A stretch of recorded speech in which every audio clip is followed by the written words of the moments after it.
যৌথ সমন্বয়ে যে আমাদের ডিক্লেয়ার করা হয়েছিল, যে নিয়মাবলী যা মাল কমানোর ব্যাপার ছিল সেইগুলো যে ডিক্লেয়ার করা হয়েছিল সেইগুলো সবই একই থাকবে। সেইটা বিশ্বকর্মা পুজো বাদ মানে হচ্ছে আশ্বিন মাসের 5 তারিখ থেকে লাগু হবে। এখন যেরকম ছিল সেরকমই থাকবে এই কটা দিন, তারপর ওই নিয়মটা চালু হবে, নতুন নিয়ম। আপনারা যেটা শুনলেন যে আমরা যে একটা ডিসিশন নিয়েছিলাম চোঙের জন্য, সেটা সবাইকে জানানো হয়েছিল, কিন্তু আমরা মেশিনের ডিসিশনটা আমরা কমিটি নিয়েছিলাম।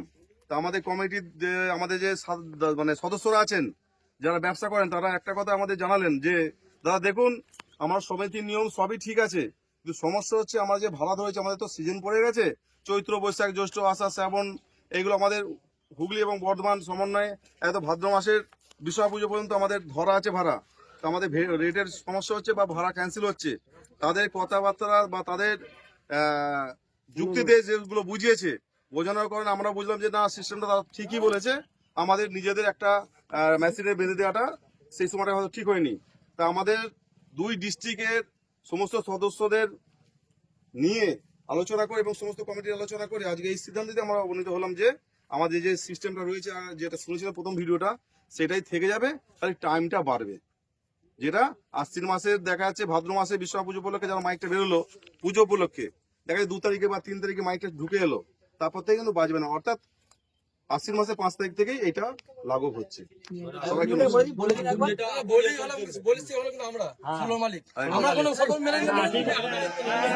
আমাদের যে সিস্টেমটা হয়েছে, বিশেষ করে দেখুন আমরা কিন্তু এই হুগলি এবং বর্ধমান আমরা কিন্তু বাংলা মালটা নিয়ে আমাদের বিশেষত বা আমাদের এটাই আমাদের আকর্ষণ। তো বাংলা মালে যে সিস্টেমটা বলে দিচ্ছি যে আমাদের 30 মালে 30টা চং এবং 30টা ইউনিট। 1 মিনিট একটু ডিলিট করবেন, যদি গালাগালি ছিল ওটা উঠতে পারে। যেটা আমাদের সিদ্ধান্ত হয়েছিল আগে যে 30 মালে 30টা স্পিকার এবং 36টা চং ও 36টা ইউনিট, এটা প্রযোজ্য। 16 মালে 16টা স্পিকার, 20টা চং, 20টা ইউনিট, এটা প্রযোজ্য এবং 4টে হাজার। আর 30 মালের ক্ষেত্রে 8টা হাজার, এটাই আমাদের হয়েছে। 24-এ 6টা হাজার ও 24টা চং, 24টা ইউনিট, সরি 28টা চং, 28টা ইউনিট, এটা আমাদের লাগু থাকলো আশ্বিন মাসের 5 তারিখ থেকে। RCF, JBL, 3D, 4D, 6D, 9D যাই আছে না কেন, 9D নয়, তো এইগুলো কিন্তু একই থাকবে। আর একটা কথা বলছি মারাংবুরু কথা যেটা বলা হয়েছে আমাদের, শুধু মারাংবুরু নয়, যেহেতু ওনারটা দেখা গেছে বলে বলা যাচ্ছে, যদি কারো থাকে ইউনিয়ন যদি প্রমাণ করতে পারে, তাকে কিন্তু সেই জায়গায় কোনো রকম মাইক বাজাতে দেবে না বা কোনো মাইক কম্পিটিশন করবে না। আগেও যেটা বলা হয়েছিল এখনো সেটা বলা হচ্ছে। আর একটা কি বিষয়, এক রাতের কালী পুজোটা বাজবে, তাই তো? হ্যাঁ, রোডে বা কোন রকম বিট বাজানো যাবে না, গান নিয়মাবলী একই থাকবে। এবং ফাঁকা মাঠে সবসময় দুমদাম বিট চলবে না, কিন্তু বিট বা গুলি, মেশিন, চোং, এইটাই কিন্তু আশ্বিন মাসের 5 তারিখ থেকে, বাকিটা কিন্তু বৈশাখ মাস থেকে করতে হবে। মানে বিট গুলি রাস্তাঘাটে, এটা কি নিয়মটা আগে থেকে হবে? তাহলে পয়লা বৈশাখ থেকে কিন্তু লাগু হবে। বিট বাজানো এইগুলো কিন্তু পয়লা বৈশাখ থেকে চালু থাকলো। বর্ধমান এবং হুগলি ডিস্ট্রিক্টে একই সিস্টেম থাকছে, এবং আমরা যদি নদিয়া ডিস্ট্রিক্ট যাই একই সিস্টেম থাকবে, কোনো মান হবে না।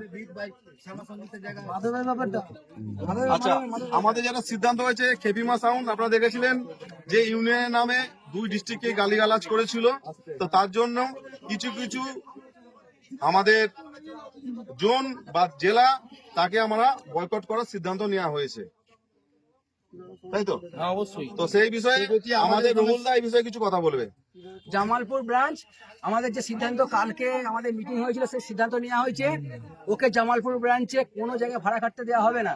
যদি কোনো জায়গায় পার্টি ভাড়া করে তো তার সাথে কোনো আমাদের সমিতির মাইক কম্পিটিশন করবে না। আর যে পার্টি ওকে খেলিমাকে ভাড়া করবে, দ্বিতীয় বছর থেকে সেই ফিল্ডে অন্য কোনো মাইক যাবে না। এইটুকু আমাদের জামালপুর ব্রাঞ্চের সিদ্ধান্ত। এবং বর্ধমান ব্রাঞ্চে কি সিদ্ধান্ত হবে সেটা সেক্রেটারি বলে দিচ্ছে, আর মেমারি হুগলি ডিস্ট্রিক্টের কি সিদ্ধান্ত সেটা সভাপতি বলে দিচ্ছে। আচ্ছা, বর্ধমান জেলা থেকে জানতে চাচ্ছে যে সাধারণ মালিকদেরকে নিয়ে কাজ, যেহেতু একটা সমিতিকে খারাপ ভাষা বলেছে, সেই হিসেবে ওর একটা পানিশমেন্ট হওয়ার দরকার আছে। তা সেই হিসেবে প্রতিটি ব্রাঞ্চকে জানানো হচ্ছে যে মাইক না করে, করলে যেটা বলা হলো জামালপুর ব্রাঞ্চ যেমন দায়িত্ব নিয়েছে, সেখানে অন্য কোনো মাইক দেওয়া হবে না। আর এর মধ্যে যা বলার হুগলি থেকে বলছে।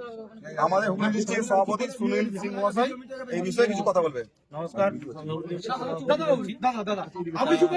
সাউন্ডের যে মালিক নিয়ে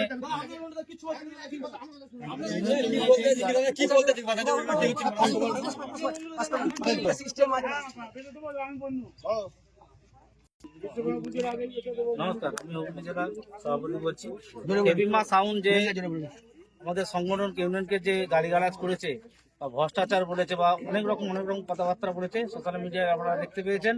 তা নরুনদা যে কথাটা বললো যে হেভিমা সাউন্ডকে সঙ্গে কেউ কম্পিটিশন করবেন না, ঠিক আছে, যেখানে যে যে কথাগুলো বললো তা আমরা নরুনদার সঙ্গে সহমত রইলাম। ডিস্ট্রিক্টের ক্ষমা চাইতে হবে। তো আপনারা যেটা শুনলেন, 2 ডিস্ট্রিক্ট এবং জোন থেকে হেভিমা সাউন্ডকে বয়কট করছে। তো আমি হুগলি ডিস্ট্রিক্টের সেক্রেটারি হয়ে বলছি যে আমি সে যে কথাগুলো বলেছিল সেই ভিডিওগুলো আমাদের কাছে আছে, সে সোশ্যাল মিডিয়াতে ডিলিট করে দিলেও যদি সে আমাদের সেই পান্ডা থানায় নিয়ে গিয়ে প্রমাণ করে দিতে পারে যে এইগুলো যেগুলো বলেছে সেগুলো সত্যি, তাহলে কিন্তু আমরা আগামী দিন তার মাইকটা বয়কট তুলে নেবো, যদি সে প্রমাণ করে দেয়। কিন্তু যদি প্রমাণ না করে, তার জন্য আমাদের কমিটি সিদ্ধান্ত পুনরায় তাকে নিয়ে ভাববে। 2 ডিস্ট্রিক্ট যে সে একটা ব্যবসা করে, সে ব্যবসাদারের সাথে ভাববে, কিন্তু ততদিন পর্যন্ত অফ থাকবে যতক্ষণ না তিনি আমাদের এই প্রমাণটা করে দিতে পারে যে এলিগেশনটা আমাদের নামে দিয়েছে হুগলি ডিস্ট্রিক্ট এবং পান্ডা থানা অন্তর্গত। এটা মাথায় রাখবেন। ততদিন যারা যারা ওকে ভাড়া করবেন সেই জায়গা কিন্তু আমাদের হুগলি ডিস্ট্রিক্ট বা বর্ধমান ডিস্ট্রিক্টের কোনো সেট কিন্তু সঙ্গে কম্পিটিশন করবে না, বা সেই জায়গাতে কোনো মাইক গেলে সেইখানে 5 বছর সেই জায়গাটা মাইকটা বন্ধ থাকবে। আর একটা কথা বলি, ব্যথা করে যে সিস্টেমটা আমি বললাম যে কি জন্য বয়কট করা হচ্ছে ওকে, আর একটা কথা যেটা বলতে ভুলে গেছিলাম, যে ওখানে যে পার্টি মানে 2টো পার্টি আমাদের সমিতি রুলস মেনে তারা কাজ করেছে বা বাজিয়েছে, সেই জন্য এর পরের বছর থেকে সেই 2টো পার্টি একমাত্র মাইক পাবে, আদার্স কোনো পার্টি মাইক পাবে না যতদিন না এর সমস্যা মিটছে। নমস্কার। সমস্যা মেটাতে হলে আমরা জামালপুরের ব্রাঞ্চে হেভিমা সাউন্ডকে এসে তার ভুল স্বীকার করে সমস্ত কিছু মেনে নিতে হবে, আমাদের নিয়ম, তবে আমরা মানবো। হ্যাঁ, হ্যাঁ, সেই পার্টি যতক্ষণ না আমাদের সমিতিতে এসে সেই ভুল স্বীকার করছে, এবং সেই পার্টিগুলো যে পার্টিগুলো ভুল করেছে, সমিতি অমান্য করেছে, সমিতির কাছে দ্বারস্থ হতে হবে, এবং সমিতির কাছে তার অন্যায় স্বীকার ভুল স্বীকার করে আমাদের কাছে এসে পারমিশন নিয়ে তারপর মাইক করতে পারবে তারা। নমস্কার।